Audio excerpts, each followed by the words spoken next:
blood flow into the pulmonary system, okay, to the lungs. So compared to the systemic circulation, okay, which is a high pressure, low circulation, no? So it supplies systemic arterial blood, such as the trachea, the bronchial tree, okay, supporting tissues of the lung, and the outer coats, okay, and the bronchial tree supplies most of the systemic arterial blood at a pressure that is only slightly lower than the aortic pressure. So again, systemic pressure is high pressure, the one that goes from the left ventricle, right, going that is PA pump, no? In our hearts, going to the body, okay, to the different parts of the body. That is in systemic circulation. It is high pressure and low flow.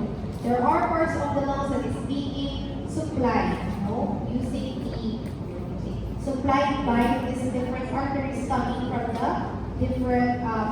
from the systemic circulation. Okay. One important thing is the bronchial artery. Okay. Now, the one going to the lungs for oxygenation and gaseous exchange, that is now a low pressure, high flow circulation coming from the right ventricle going to the pulmonary arteries. Okay? So it supplies the venous blood from all parts of the body to the alveolar capillaries where oxygen is added and carbon dioxide is removed. The pulmonary artery receives blood from the right ventricle and its arterial branches carry blood to the alveolar capillaries for gas exchange. The pulmonary veins are the one now that brings the oxygenated blood going back to the heart. Okay? And it is pumped with the left ventricle through the systemic circulation, right? And pumped to the rest of the body. The pressure in the pulmonary system. The right ventricle, it has a pressure, okay, this part here. It has a systolic pressure about 25 mm mercury and diastolic pressure about 0 to 1 mm mercury, and values are only 1/5 those for the left ventricle. Okay, so it's higher in the left side of the heart because this is where the pumping to the rest of the body actually happens. Now the pulmonary arteries, the one that brings the deoxygenated blood to the lungs. Systolic pressure is essentially equal to the pressure in the right ventricle. So in the right, so in the right ventricle, the pressure is actually equal to the pulmonary arteries. Closure of the pulmonary valves at the end of systole will now result in the ventricular pressure falls precipitously. Okay, so it falls like that, will now lead to the flow of blood going to the pulmonary arteries. The systolic pulmonary arterial pressure averages about 25 mm mercury. In the diastolic pulmonary arterial pressure, about 8 mm mercury. So systolic is only 25 over 8. Okay? That's the pressure in the pulmonary arteries. And the mean pulmonary arterial pressure is about 50 mm mercury. Okay, so mean pulmonary capillary pressure is about 7. Okay? Millimeter mercury. That is actually lesser, so that there will be flow. Okay? So gradient, there should be pressure gradient in order for substances to flow from one direction to another. And the gradient here we have for the pulmonary capillaries is about 7 millimeter mercury. Now left atrium and pulmonary veins, the main pulmonary venous and left atrial pressure averages about 2.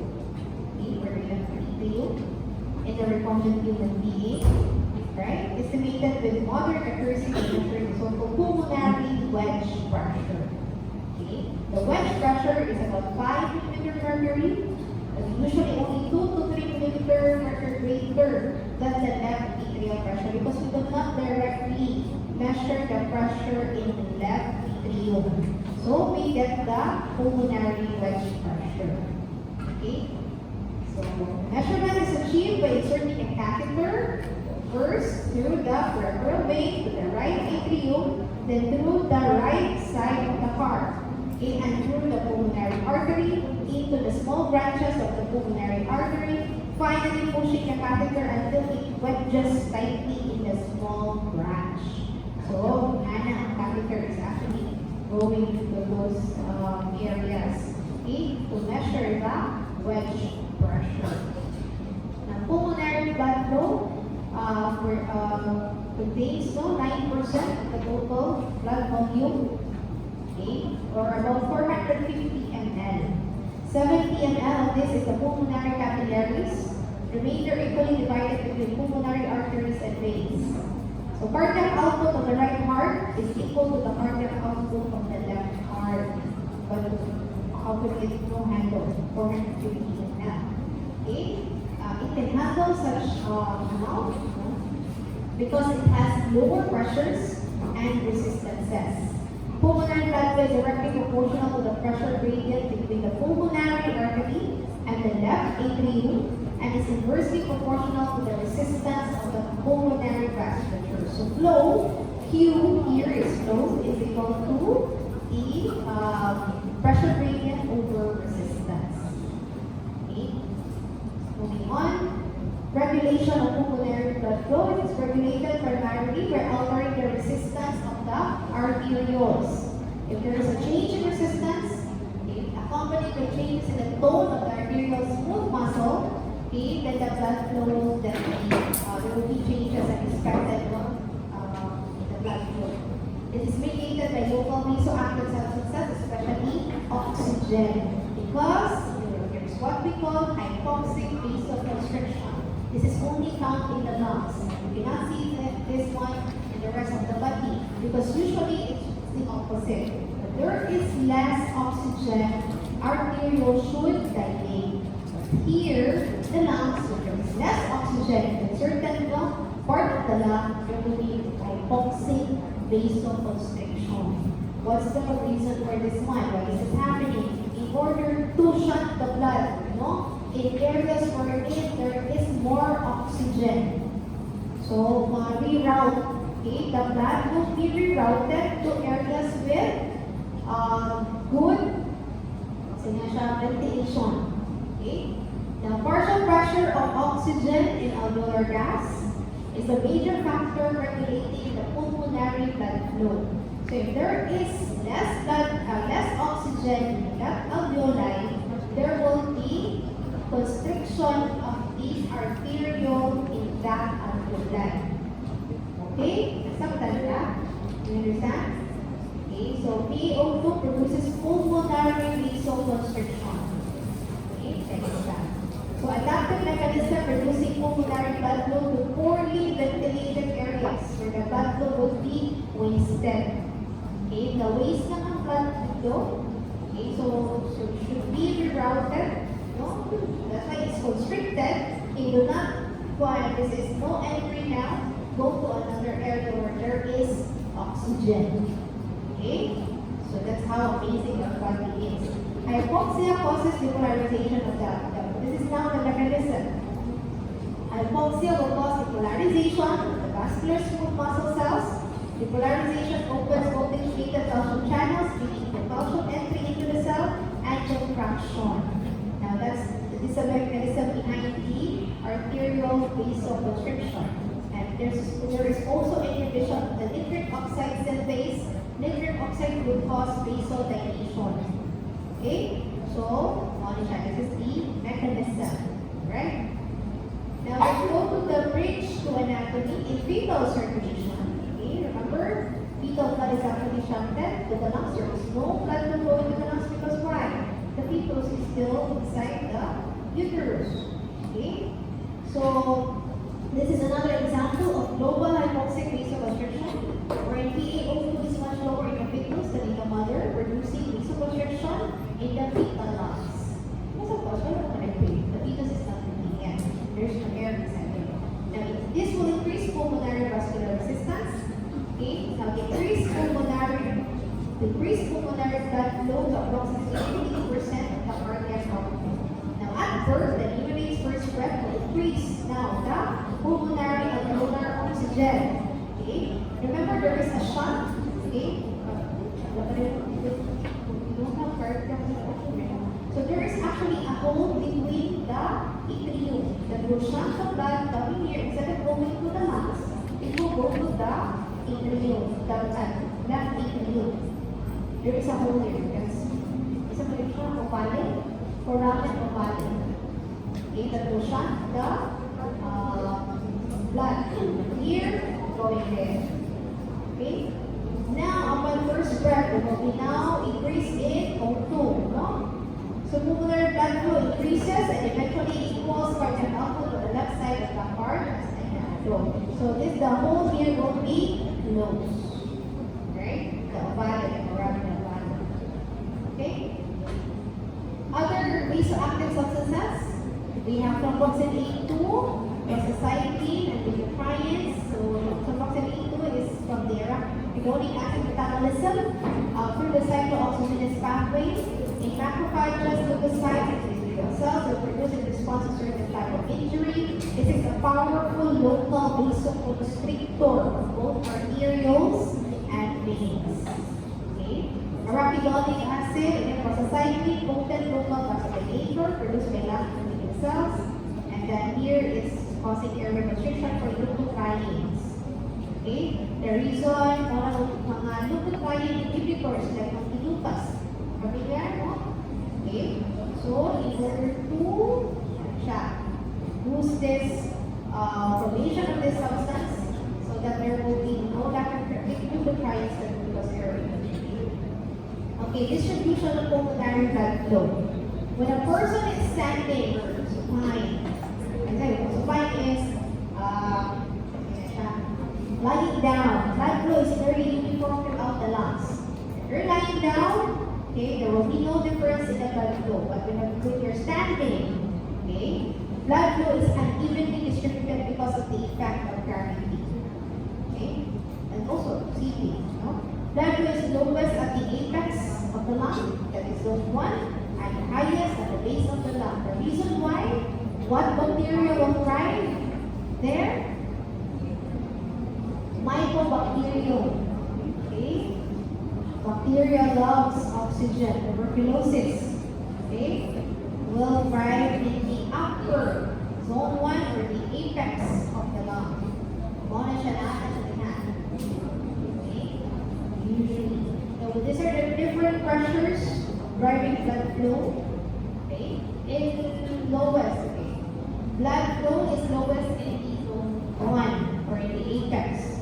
The pulmonary alveolar pressure is actually high. Okay? And that is greater than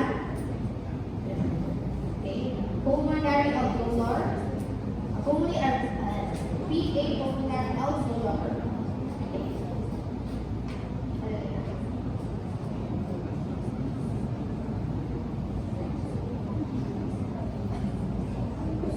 Is greater than the pressure here, the pulmonary arteries, okay, than the pulmonary veins. Okay? Moving on. Compared to zone 3, where there is highest blood flow. Okay? So pulmonary arterial pressure, okay, our pulmonary veins, and then pulmonary alveolar pressure. A is arterial, huh?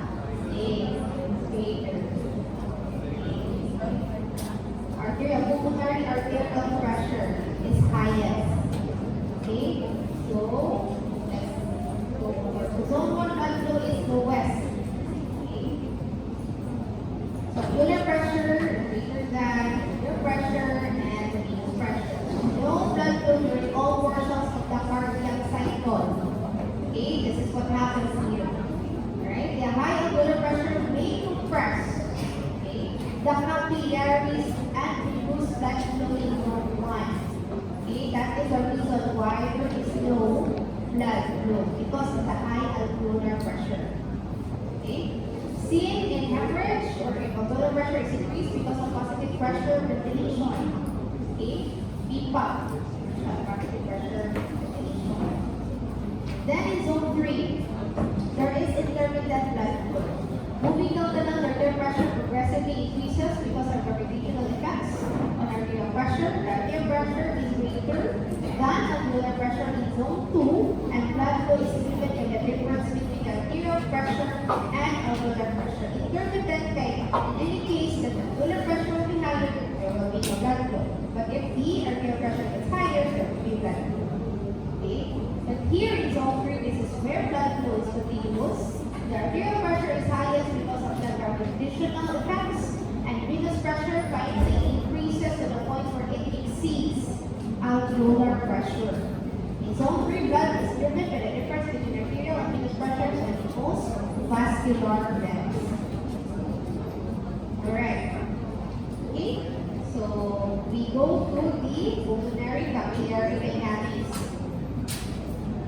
So pulmonary capillary pressure is about 7 millimeters mercury.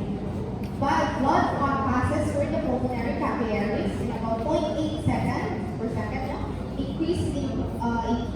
About 0.3 seconds only when there is increase in cardiac output, for example, during exercise.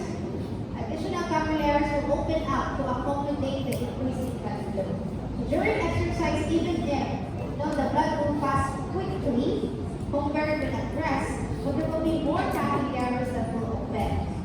Okay? So that you could still have the required oxygen needed during intensive training or exercise. Okay? Fluid dynamics. Okay? The reason why you will see pulmonary edema and whatsoever. The pulmonary capillary pressure is low. It's only about 7 millimeters mercury. In comparison with considerably higher functional capillary pressure in the peripheral tissues. Peripheral tissues in the other parts of the body. Okay? That's 17 millimeters mercury. The interstitial fluid pressure in the lung is slightly more negative than that in the peripherals of the interstitial. Okay, this is due to lymphatic pump. Okay, about negative 5 millimeters mercury and negative 8 millimeters mercury. So, positive, negative, no interstitial. Okay, the colloid osmotic pressure of the pulmonary interstitial fluid is about 14 millimeters mercury. So again, we have colloid osmotic pressure, we have interstitial fluid pressure, and we have pulmonary capillary pressure. Okay? So 7, negative 5, 14. The alveolar walls are extremely thin, and the alveolar epithelium covering the alveolar surface is so weak that it can be ruptured by any positive pressure in the interstitial space. Okay? Greater than the alveolar air pressure. So it's greater, and there will be rupture, which allows dumping of fluid from interstitial spaces into the alveoli. Okay, that's taken from your textbook. Right, this is the alveolus. It's negative, no? There's negative pressure here. Okay, so in the capillaries, we have hydrostatic pressure, osmotic pressure, and the net pressure difference. Okay, so hydrostatic pressure is the pressure that would allow fluid to get out. Okay, understand? Osmotic is a pressure that would not let the water to get out. Okay, to get in, only the water to be inside the capillary. Okay, but the pressure difference now, okay, there is plus 1 that will cause the flow of fluid from the capillaries going to the interstitial space. Okay, but this now flow of fluid will be sucked up by the lymphatic pump, right? Maintaining only a slight volume in the pleural cavity. Okay. So here are the different forces tending to cause movement of fluid outward from the capillaries and into the pulmonary interstitial. What are these pressures? Pressure, interstitial fluid, colloid pressure. Okay. Interstitial means in the interstitial man, negative interstitial fluid pressure. Okay. The total outward force is 29, and this is the force tending to cause absorption of fluid into the capillaries. We have only one, the plasma colloid osmotic pressure, which is 28. Okay. How do we apply this one? If there are changes in any of this pressure, for example, plasma colloid osmotic pressure, in what disease conditions would you observe that there is decrease in colloid, plasma colloid? For example, sample condition is nephrotic syndrome, wherein proteins are being secreted through urine. So Supposedly, protein should not get out from the urine. But when the kidneys are damaged, okay, proteins will be secreted, for the urine. So there will be lesser osmotic, the plasma column osmotic pressure will be less. If this is less, meaning the water there will be, this is the pressure that will cause absorption. So if fluid will get out, okay, it will not get in anymore. It will not be absorbed back to the capillaries. As a result, fluid will accumulate in the interstitial space of the lungs, causing pulmonary edema. Okay, you understand? That's the reason, okay, why pulmonary fluid accumulation happens in the pleural cavity, right? Any disruption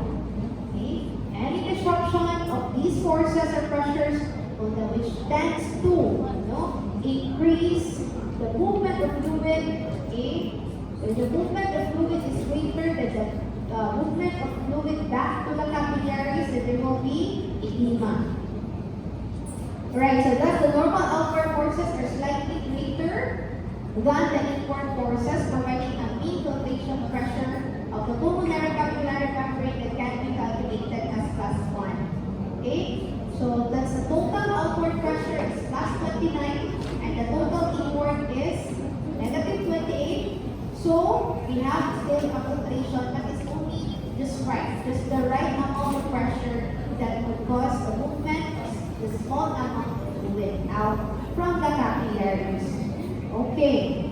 Pulmonary edema is any factor that increases fluid filtration out of the pulmonary capillaries or that impedes the pulmonary lymphatic function, such as what happens in like cancer and causes the pulmonary interstitial fluid pressure to rise from the negative range into the positive range, then pulmonary edema will happen. Fluid will accumulate in the cavity as well as fluid will build up in the alveoli. Okay? Go back.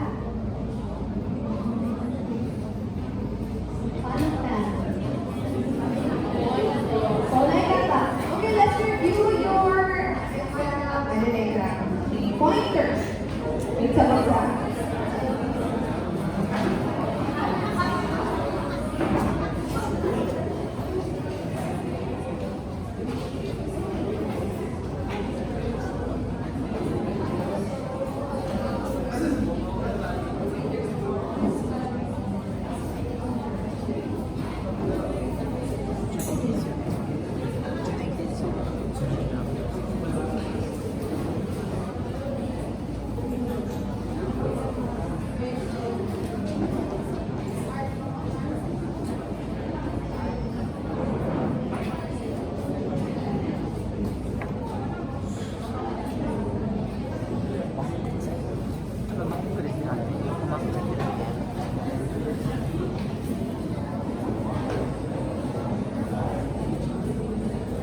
Okay, we actually stopped at slide number 93 out of 95 more slides.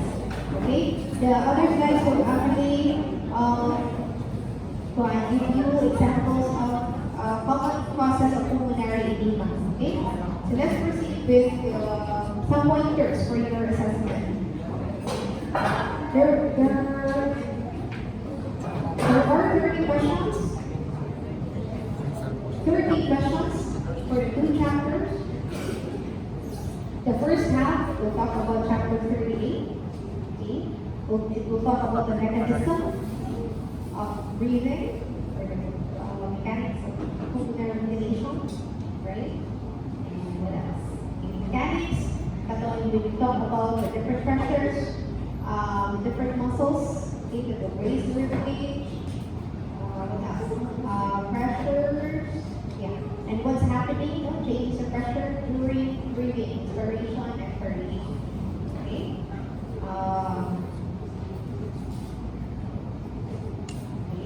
We will also ask you about the different elastic forces that will contribute to the compliance. Okay? Again, just read your textbook up. Actually, all questions are related. Okay. Fakta. Right? The application of the there is lesser fakta. Okay. Right? Compliance. It will ask about compliance, but not the calculation. And some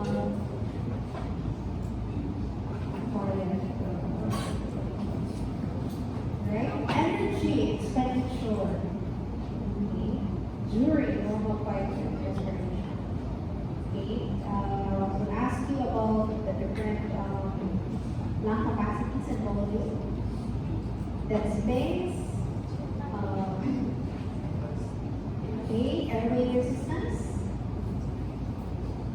Affirmations, the pulmonary arterial tree, pulmonary capillary pressure, what is the significance of that? The different regions, okay, the zones that was shown to you.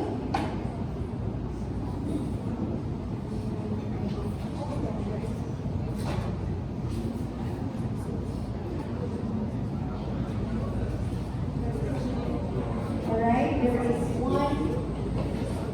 Okay. The capillary dynamics. Okay. Then pulmonary lymphatics. Also pulmonary edema. And pleural effusion. Okay, more on the application on the there is disruption in pulmonary dynamics.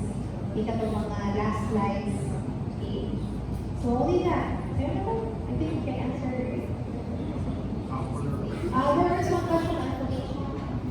So this is the blue box or the rating color purple. Rating box, okay. Rating box is great one. So it talks about there is information, capture steps, look for something like that. So we need to have everything. Okay? Again, all the questions are not introductory textbook. It's like totally everything. Okay? Alright? Any questions so far? 30 items. Half.